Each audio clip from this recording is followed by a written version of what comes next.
자, 우리가 잠을 자는 동안에 우리 몸에서 일어나는 8가지 현상이 있다고 합니다. 일단 잠을 자다 보면 여러분 우리가 자연스럽게 찾게 되는 게 이불이죠, 이불.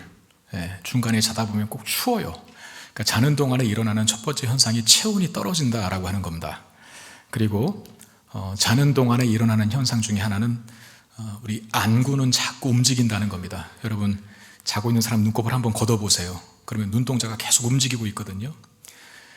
저희 자녀들이 어렸을 때 그 장난 제가 참 많이 했는데 그 아이들이 고건하게 자고 있으면 참 이쁩니다. 그때만큼 천사와 같은 모습을 하고 있을 때가 없어요. 그러면 눈을 반쯤 뜨고 자는 것 같은 생각이 들거든요. 눈꺼풀을 딱 걷으면 막 눈동자가 혼자 왔다 갔다 하는, 오늘 한번 테스트 해보시길 바랍니다. 진짜인지 거짓인지. 그리고 자는 동안에 두뇌가 활동한답니다. 그리고 혈압이 낮아진답니다. 그리고 소화가 느려진다고 합니다. 그러니까 여러분 잠자기 전에 뭐 먹는 것은 삼가해 주시기를 바랍니다. 그 소화 기능이 자꾸 떨어져요. 그리고 근육이 만들어지고 또 신장 기능이 느려진다는데 깨어있을 때보다 소변이 덜 생성된다는 거죠. 자는 시간에는 신장 기능이 저하가 돼서. 그리고 마지막 하나가 자는 동안에 일어나는 현상 중에 하나, 마지막은 머리카락이 자란다라는 겁니다. 자, 머리카락이 우리가 잠을 자고 있는 동안에 자란다고 합니다. 그러니까 우리가 의식하지 못하고 있는 시간에 머리카락은 자라는데, 여러분 우리가 지난번에 보았던 그 본문에 삼손이 여자에 빠져서, 그 여자가 누굽니까? 들릴라죠. 들릴라. 그 들릴라에 의해서 삼손이 뭐가 잘렸어요? 머리카락이 다 잘렸습니다. 근데 그 머리카락이 다시 자라나기 시작했습니다. 오늘 본문은 삼손의 머리카락이 자라기 시작한 후에 일에 대해서 기록하고 있는데, 들릴라의 유혹에 넘어간 이 삼손이 블레셋 사람들에 의해서 두 눈이 뽑히고 노줄에 매여서 감옥에 갇히는 신세로 전락을 합니다. 블레셋 사람들은 그들의 신인 다곤 신전에 많은 사람들이 모여서 정말 구름대와 같은 군중들이 운집을 해서 그들이 믿는 신인 다곤이 삼손을 자신들에게 넘겨주었다라고 하면서 그 다곤 신 앞에 큰 제사를 드리면서 즐거워하는 거예요. 지금 저와 여러분들이 읽었던 본문의 내용이 그거거든요. 여러분 고대 근동에서의 전쟁은 다만 저쪽 편이 무기가 많다, 뭐 강력한 무기를 가지고 있다. 사실 우리가 지금 현대전도 경험하고 있지만, 우크라이나와 지금 러시아의 전쟁을 경험하고 있지만, 사실은 어느 나라가 더 강력한 무기를 계속 공급받느냐 이거거든요. 그러니까 러시아가 계속 지금 전쟁을 놓지 않고 있는 이유 중에 하나가 뭐냐면 믿을 게 있는 거예요. 핵무기. 근데 아무리 우크라이나는 뭐 전의가 불타올라도 결국 무기가 없으면 안 되니까 자꾸 이제 서방에, 유럽에, 미국에 호소하는 것 아닙니까? 무기 달라고. 점점점 그 무기의 어떤 그 강도, 또 그 무기의 어떤 살상력이라고 하는 것이 더 높아지는 것을 달라고 자꾸 하죠, 이제는. 이제 단지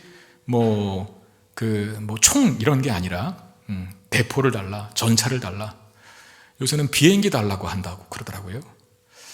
그러니까 현대전은 어느 나라가 강력한 무기를 갖고 있냐에 따라서 전쟁의 승패가 좌우되지만, 고대 시대 때 나라마다 하는 그 전쟁에 그 승패를 좌우하는 기준 중에 하나는 어느 신이 더 강하냐 이거였어요. 그래서 고대 전쟁을 사실상 군인의 전쟁 또는 무기의 전쟁이 아니라 신들의 전쟁이라고 그렇게 생각을 했거든요. 그러니까 블레셋 사람들이 섬겼던 신인 그 다곤이 이스라엘의 사사인 삼손을 이겼다는 건, 블레셋 사람들이 믿는 신인 다곤이 이스라엘 사람들이 믿는 신인 누굽니까? 하나님이라고 하지 말고 여호와를 이겼다라는 것과 같은 의미예요. 그래서 삼손 잡아놓고 삼손을 그야말로 조롱거리로 삼아서 그 삼손이 믿는, 삼손을 사사로 세운 하나님, 즉 여호와를 조롱하는 거죠. 그리고 다곤에게, 블레셋 사람들이 믿는 신인 다곤에게 이 상황을 기쁨으로 예배하고 있는, 다곤 신이여 우리에게 승리를 주어서 감사합니다. 당신이 이스라엘 백성들이 믿는 여호와 따위보다 훨씬 더 힘이 강하다라고 그렇게 선언하면서 축제의 그들만의 예배를 드리고 있는 거죠. 근데 더 비참한 것은 이 블레셋 사람들이 삼손을 바로 처형시키지 않고 삼손을 불러다가 자신들 앞에서 제주를 부리게 한 겁니다. 눈이 먼 삼손에게 장애물을 놓고 지나가게 하면서, 눈이 멀었으니까 장애물이 보이겠어요? 안 보이겠어요? 안 보이니까 자꾸 넘어지는 거예요. 걸려서 넘어지는 거예요. 그 넘어지면 때리고 그를 막 조롱합니다. 이 광경을 보기 위해서 다곤 신전의 옥상에만 3,000명이 모였다 그래요. 지붕이라고 되어 있는데 옥상이라고 생각하시면 됩니다. 옥상 위에 3,000명이 모였다. 얼마나 많은 사람들이 모였는지. 그야말로 세상의 조롱거리가 되어 있는 삼손의 모습을 보여주고 있어요. 여러분, 우리가 예수 제대로 안 믿으면 이렇게 돼요. 원래 이렇게 되라고 하나님이 우리를 택하신 게 아니거든요. 교회가 세상에 욕먹으라고, 교회가 세상에 조롱받으라고 교회를 세우셨나요? 아니잖아요. 그러니까 우리가 우리의 역할을 제대로 하면 교회는 세상 속에서 빛을 발합니다. 근데 우리가 우리 역할을 제대로 못하면 교회는 세상 속에서 조롱거리가 되죠. 누가 그러더라고요? 교회가 세상에 들어가서 세상을 변화시켜야 되는데 교회 안에 세상이 들어와서 교회가 침몰 직전이라고. 교회의 세속화, 그 이야기들 아니겠습니까? 그러니까 청년들도 신앙생활 똑바로 해야 돼요. 대충 하시면 안 됩니다. 진짜. 제가 그런 말 언젠가 드렸는지 모르겠지만 완전 식품일수록 썩으면 악취가 심합니다. 우유, 계란, 두부. 완전 식품이죠. 좋은 거죠. 그냥 먹는 그 자체로 사람의 인체를 유익하게 해주는 건데 그게 썩잖아요? 못 견딥니다. 그 악취 때문에. 교회도 똑같아. 좋은 거예요. 이 세상의 빛과 소금 역할을 감당하는 그런 놀랍고 위대한 영적인 기관이 교회입니다. 하나밖에 없는 세상에 유일무이한 기구, 교회. 그런데 그 교회가 제 역할 잘 못하면 지금 이 꼴 나는 거예요. 삼손처럼. 여러분, 개개인 똑같습니다.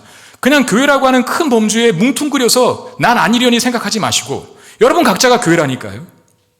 여러분들의 직장 속에서, 여러분들이 다니는 학교 속에서 그리스도인으로서 제대로 살고 있느냐 그렇지 않느냐에 따라서 비난과 조롱의 대상이 될 수도 있고 반대로 영적인 선도자가 될 수도 있고 빛과 소금의 역할을 감당하는.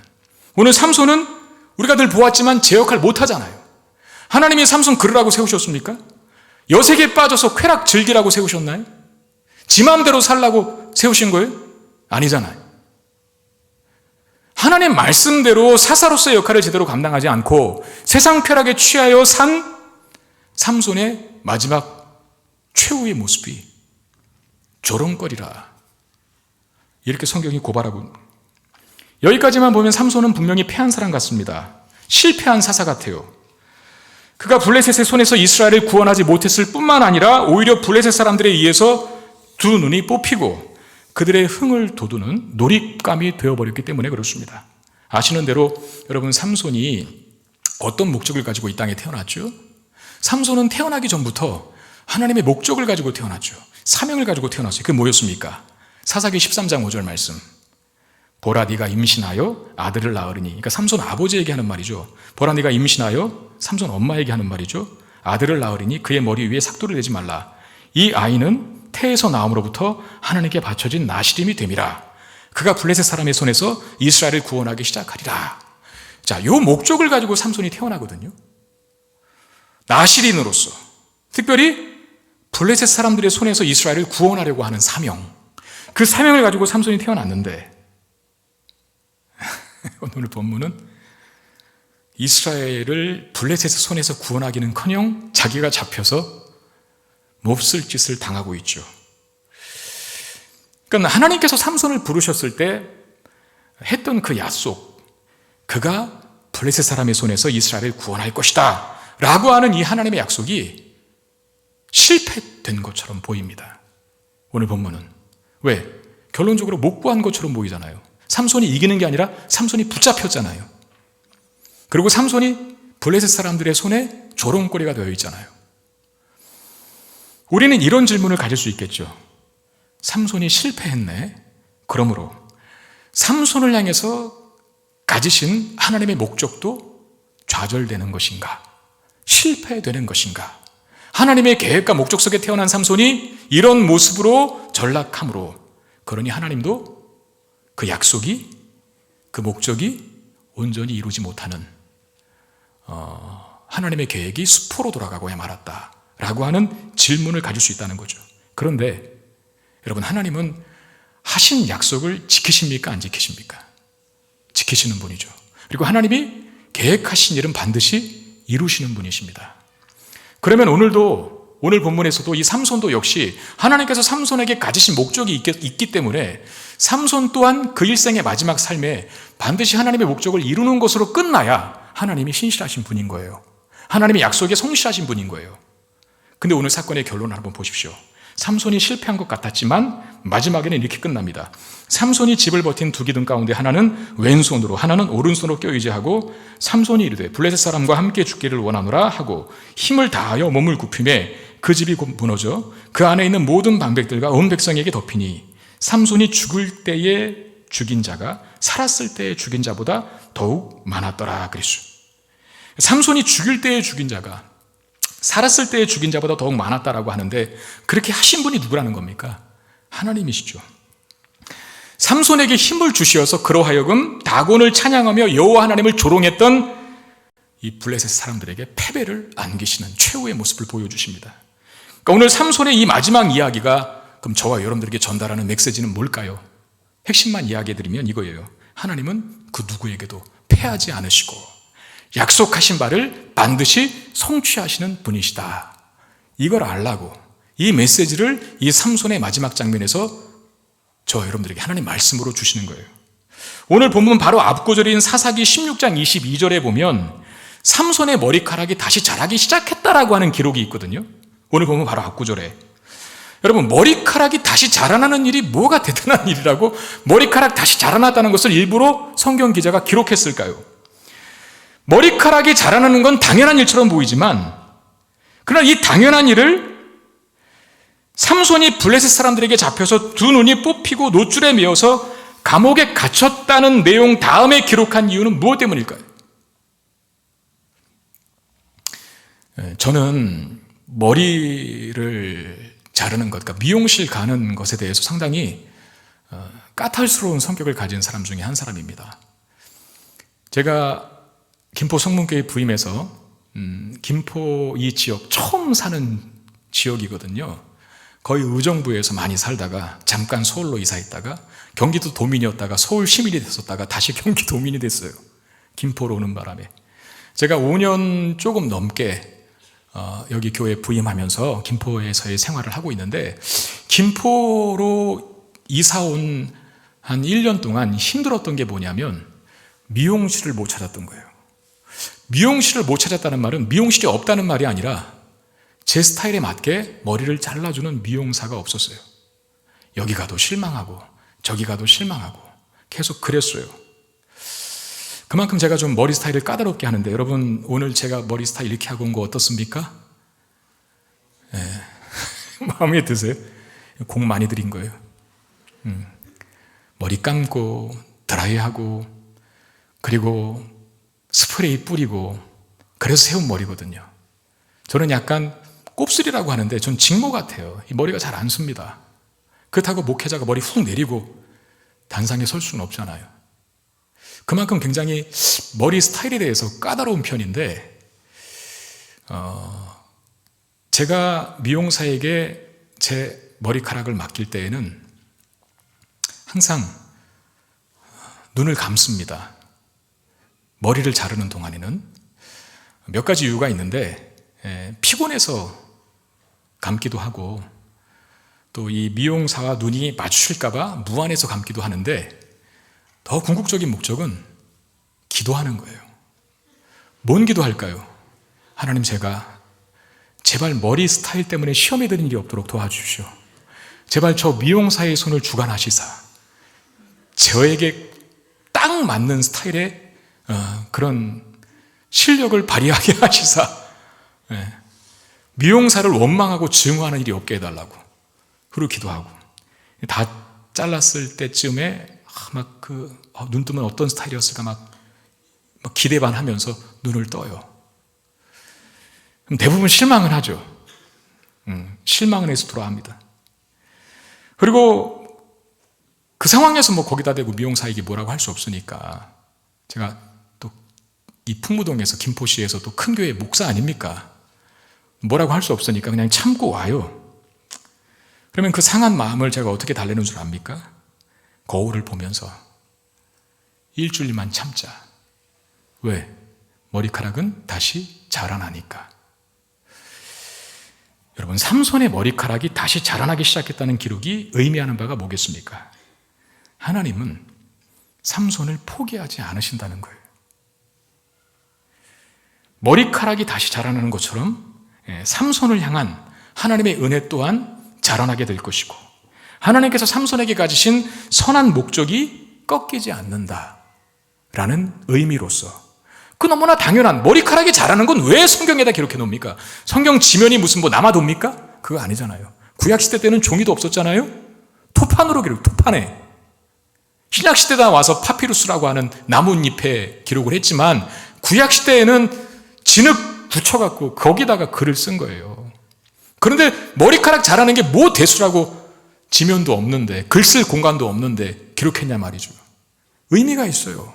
하나님의 은혜가 꺾이지 않았다는 걸, 하나님의 은혜가 또다시 자라나게 된다는 걸, 삼손으로 하여금 가지신 하나님의 목적이 수포로 돌아가거나 좌절되지 않았다는 것을 암시하는 표현, 그게 바로 삼손의 잘린 머리카락이 다시 자라나기 시작했다라고 하는 기록이 갖는 의미입니다. 저에게는 부러운 사람들이 있거든요. 저는 세 종류의 사람이 부러워요. 첫 번째가 착한 사람들입니다. 착한 사람이 부럽고, 두 번째가 머리 좋은 사람이 부럽습니다. 그리고 세 번째가 여러 가지 일을 한꺼번에 잘하는 사람, 소위 뭐라고 합니까? 그런 사람들을. 멀티플레이어의 기질을 가진 사람이 참 부러워요. 보통 이 세 종류의 사람을 제가 참 부러워하거든요. 그래서 하나님 앞에 그렇게 기도한 적이, 하나님 정말 저를 쓰시려면 그냥 좀 제대로 갖춰놓고 쓰시지, 왜 저를 착하지 않은 사람으로, 왜 저를 머리가 나쁜 사람으로, 왜 저를 모든 일을 여러 가지 일을 한 번에 다 잘하는 사람으로 준비시켜 주시지 않습니까? 라고 그렇게 기도했을 때도 있었어요. 저는요, 성격이 좀 강합니다. 그래서 남을 잘 배려를 못해요. 그리고 남이 뭘 할까를 먼저 이해해주고 하는 차원보다는 그냥 내가 하고 싶은 대로 하는 성격이에요. 그런 성격을 가진 사람이 참아주고 인내하고 기다려줘야 하는 일에 전문가가 되어야 하는 목사 노릇 하려니까 얼마나 힘든지 몰라요. 그게 만약에 내 천성이었다면, 내 기질이 참아주고 배려하고 이해하는 것을 잘하는 사람이었다면, 예수 믿기 전에도 예수 안 믿는 사람 중에도 그거 잘하는 사람 있잖아요. 착한 사람들. 아, 그게 나의 천성의 기질이었다면 얼마나 좋았을까. 그런 마음 들 때가 있고요. 저는 머리가 그렇게 좋지를 않습니다. 나쁜 머리 때문에 고생이 이만저만이 아닌데, 여러분 세계적으로 보면 IQ가 90에서 110인 사람이 전 세계 50%를 차지한다고 합니다. 지금 여기 앉아 계신 분 중에 절반 이상은 IQ가 90에서 110일 거예요. 그 사이일 거예요. 맞죠? 그 이상의 사람 한번 손 들어보세요. 괜찮아요? 한번 손 들어보세요. 밥 사줄게. 다 고만고만. 130 이상이 수재라고 하는데 2.5%밖에 안 된답니다. 그리고 140 이상은 천재로 0.5%밖에 안 되고, IQ가 70 이하는 정신적으로 부족하거나 내가 손상된 사람이라 라고 말한답니다. 저는 머리가 참 나빠요. 한 번 봐서 잘 안 외워지고 한 번 본 얼굴을 잘 기억을 못합니다. 특별히 IQ가 별로 안 좋은 사람들은 수학에 많이 약하죠. 수학이 학교 다니는 내내 제 성적표를 괴롭혔습니다.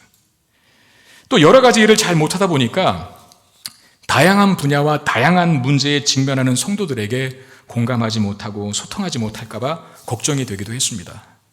제가 부러워하는 세 사람, 착한 사람, 머리 좋은 사람, 여러 가지 일을 한꺼번에 잘하는 사람, 그게 저에게 없기 때문이거든요. 근데 놀라운 건 뭔지 아십니까? 어쩌면 저에게 착하지 못한 강한 성격은 약점일 수 있고, 나쁜 머리도 약점일 수 있고, 여러 가지 일을 한꺼번에 잘 못하는 것도 약점일 수 있거든요. 그런데 하나님은 저의 약점을 강점으로 들어 쓰시더라고요. 저의 강한 성격이 예수 안에서 어떻게 바뀌었는지 아십니까? 성격과 기질 자체가 바뀌지는 않는데 어떻게 바뀌냐면 불의와 타협하지 않게 만드세요.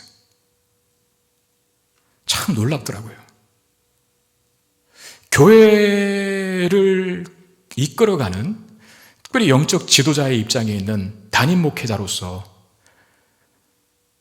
얼마나 타협할 수밖에 없는 상황이 많이 오는지 여러분 아십니까? 남이 보든 안 보든 하나님 앞에서 살려고 하니 이게 타협인지 이게 섞이는 건지 잘 모를 때가 있어요. 근데 하나님이 저에게 약간 강한 성격을 주셔서 하나님 말씀에 이게 아니다 싶을 때에는 아닌 곳으로 끌고 가게 만드는 그런 용기를 주셨어요. 또 하나님 안에서 저희 나쁜 머리가 어떻게 강점으로 작용하는지 아십니까? 머리 좋은 사람은 노력을 잘 안 해요. 근데 머리 나쁘면 대부분은 노력합니다. 어떤 성취와 어떤 성과를 이룰 때 머리 나쁜 사람들은 열심히 노력해요. 그런데 요새 세태는 뭐라고? 누구를 더 인정해 줍니까? 머리 좋아서 노력 안 하고 껄렁껄렁하게 사는 사람을 인정해 줍니까? 아니면 머리가 나빠서 열심히 노력해서 올라가는 사람을 인정해 줍니까? 저는 여러 가지 일을 한꺼번에 못한다 그랬어요. 멀티플레이 기질이 없어서 그냥 한 우물만 파는 기질입니다. 누군가가 저에게 그러더라고요. 목사님 안 되셨으면 아무것도 못 하실 것 같아요 라고. 저는 그게 칭찬으로 들렸어요. 예를 들어서 어떤 성도가 목사에게 목사님은 꼭 목사 안 해도 다른 걸로 해서 잘 먹고 살 것 같아요 라고 말하면 그게 칭찬일까요? 욕일까요? 욕이에요, 욕. 하나밖에 잘 못하는, 하나밖에 집중 못하는 한 우물만 파는 저에게 목사님은 목사 아니면 다른 일을 할 수 없는 분인 것 같다. 저는 그게 큰 위로로 다가왔어요. 아, 그렇구나. 목회자는 목회자로서만 전념해야지. 어쩌면 한 우물만 팔고 여러 가지를 잘 못하는 저에게 그것이 약점이고 단점일 수 있었을 것 같았는데 하나님 안에서는 그 약점이 강점으로 바뀌더라고요. 저의 모자람과 부족함을 제 개인에게 있어서 실망스러울 조건들을 장점으로 만드시는 하나님, 그런 하나님이 우리의 손을 붙들고 간다면 우리 인생이 실패할까요? 그렇지 않다는 겁니다. 우리의 결심, 우리의 노력, 그것이 가치가 없다는 게 아닙니다. 훌륭한 것이고 잘하는 것인데, 그런데 여러분, 우리의 결심과 노력이 우리를 하나님이 목적한 대로 이끌어갑니까? 아닙니다. 우리는 너무나 약한 존재이기 때문에 오늘 결심한 거 내일 못 지켜요. 금방 잊어버리고 금방 본성대로 살아가고, 결심했다고 해서 결심대로 삽니까? 그렇지 않습니다. 우리는 결심한 대로 사는 존재가 아니라 그냥 익숙한 대로 본성대로 사는 것을 더 잘하는 기질을 가진 사람들이기 때문에 그렇습니다. 지난주 여러분들 수련회 잘하고 오셨죠? 기도도 많이 하셨을 거고 찬양도 많이 하셨을 거고 새벽까지 밤새도록 그렇게 찬양하고 기도하고 교제하고 했다는데, 그런 뜨거움이 지금도 있습니까? 그렇게 공동체를 사랑하려고 하는 마음이 여전히 지금도 동일하게, 아니 더 뜨겁게 바뀌어 있나요? 그러지 않을 사람이 태반이에요. 금방 식어져 버렸고 금방 그 결심을 잘 못 지키겠고. 왜? 그게 사실 우리의 실체고 본성입니다. 그러므로 우리의 결심, 우리의 노력보다 더 큰 의지와 결심이 우리를 붙잡아줘야 하는데, 그게 뭡니까? 바로 하나님의 우리를 향한 신실하심이에요. 신실하다는 말을 어렵게 생각하지 마세요. 변치 않으신다, 믿음직스럽다, 그 말이거든요. 마태복음 11장 28절 30절에 보면 이런 말씀이 있습니다. 수고하고 무거운 짐진 자들아 다 내게로 오라. 내가 너희를 쉬게 하리라. 나는 마음이 온유하고 겸손하니 나의 멍에를 메고 내게 배우라. 그리하면 너희 마음이 쉼을 얻으리니 이는 내 멍에는 쉽고 내 짐은 가벼움이라 하시니라 그랬어요. 우리를 예수 그리스도와 함께 멍에를 메게 하시겠대요. 멍에가 뭔지 아시죠? 소 2마리를 한 틀에 묶는 거. 같이 가게 만드시겠다는 거죠. 때로는 한쪽 소가 힘이 없고 약해도 힘이 강한 소가 끌고 가면 같이 가는 거거든요. 예수님이 우리에게 나의 멍에를 같이 매자라고 말씀하십니다. 예수님은 혼자 가지 않겠다는 거예요. 우리가 때로 실패하고 우리가 때로 넘어지고 우리가 때로 좌절하고 낙심하여 신앙의 길에서 심지어 이탈했을지라도 주님 우리를 다시 부르시고 세우셔서 당신의 멍에를 함께 씌움으로 말미암아 끝까지 우리를 목적지로 데리고 가시겠다라고 하는 뜻입니다. 그러므로 우리는 실패의 자리에 머물 수 있는 존재가 아닙니다. 여러분, 청년으로서 청년의 때에 가지게 되는 실패는 뭐가 있을까요? 대학, 대학일 수도 있겠죠. 내가 원하고 바라는 대학에 못 가는. 또 뭐가 있을까요? 직장일 수도 있겠죠. 내가 원하고 바라는, 남들 앞에 나 이 직장 다닌다고 내세울 만한 직장을 가지 못하는 실패. 있을 수 있죠. 내가 좋아하는 저 청년은 왜 날 안 좋아할까?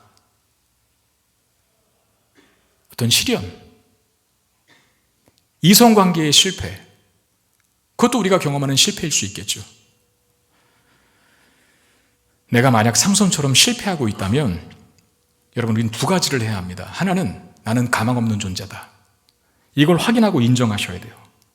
나는 너무나 연약하고 너무나 가망이 없고 너무나 소망이 없는 존재다라는 것을 확인하고, 그래서 나에게는 하나님이 필요하다라고 나가야 합니다.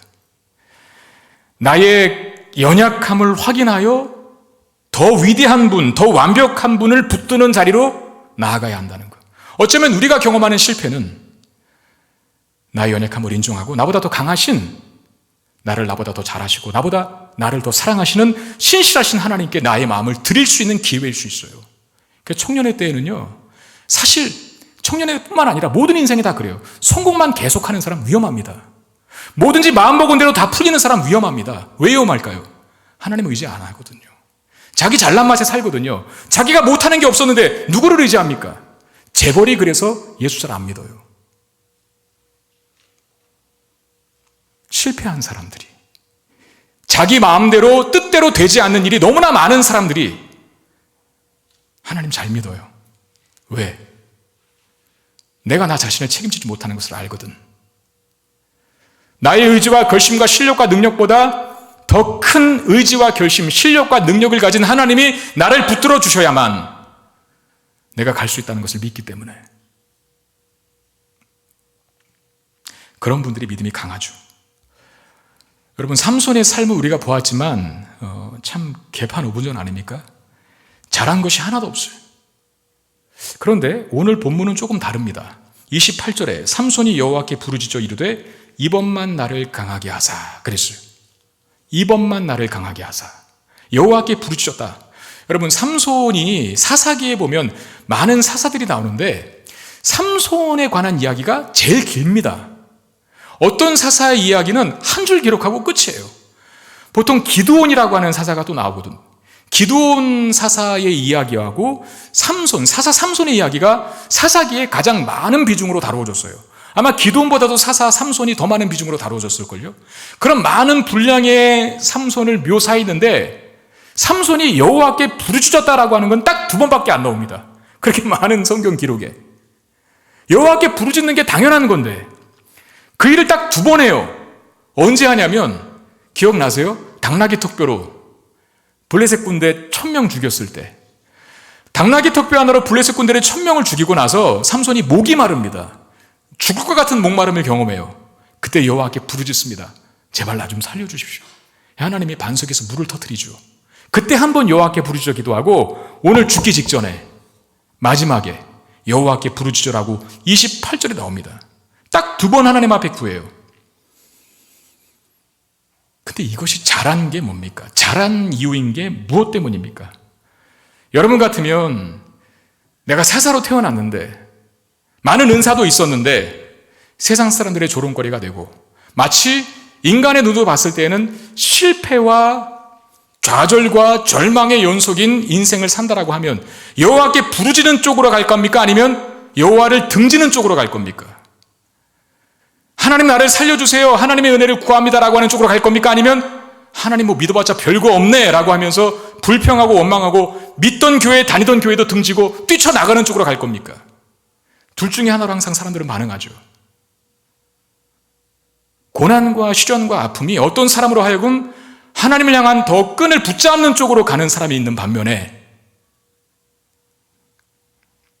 이러려고 나 나왔어요? 그러면서 내가 이러려고 교회 다니는 줄 아세요? 하면서 하나님 앞에 삿대질하고 원망하며 하나님 떠나고 교회를 떠나는 것으로 반응하는 사람들이 있습니다. 삼손이 감사한 건, 다행스러운 건 그 인생의 끝자락에서, 그 절망과 나락의 현실 속에서 하나님 붙잡았다는 거예요. 여호와께 부르짖었다는 거예요. 이게 잘한 거죠. 삼손이 그럴 수 있었던 이유가 뭡니까?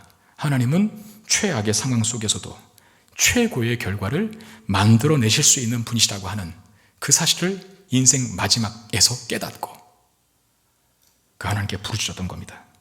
여러분, 망한 것 같은 상황에서 블레셋의 신 다곤이 이겼다고 외치는 이 절망의 상황 속에서도 우리 하나님은 위대한 반전의 역사를 이루실 수 있는 분임을 믿으시길 바랍니다. 패배가 확실한 상황에도 승리의 반전을 이룰 수 있는 분이 우리 하나님이십니다. 실패 속에서, 절망 속에서 내 자신을 더욱 나락으로 몰지 마시고 나보다 나를 사랑하시고 나보다 강하시고 능력 많으신 하나님을 붙드는 자리로 나아가는 우리 사랑하는 청년들, 우리 젊은이들 되시기를 바랍니다. 그 하나님 붙들고 살 때 우리가 예상치 못한, 기대치 못한 승리와 영광이 우리의 삶에 주어지게 될 것입니다. 우리 말씀 기억하면서 찬양할까요? 믿음과 삶을 살아내는 실력이 라고 하는 찬양인데, 하나님, 제 삶이 비록 연약하고 보잘것없지만 여전히 나를 놓지 않으시고 신실하신 은혜의 끈으로 나를 이끌어 가시는 하나님 바라봅니다. 나의 실패와 연약함까지도 다 품어주셔서 궁극적인 완성의 자리로 하나님 나를 인도해 가 주십시오 라고 하는 이 마음 담아서 우리 함께 찬양합시다.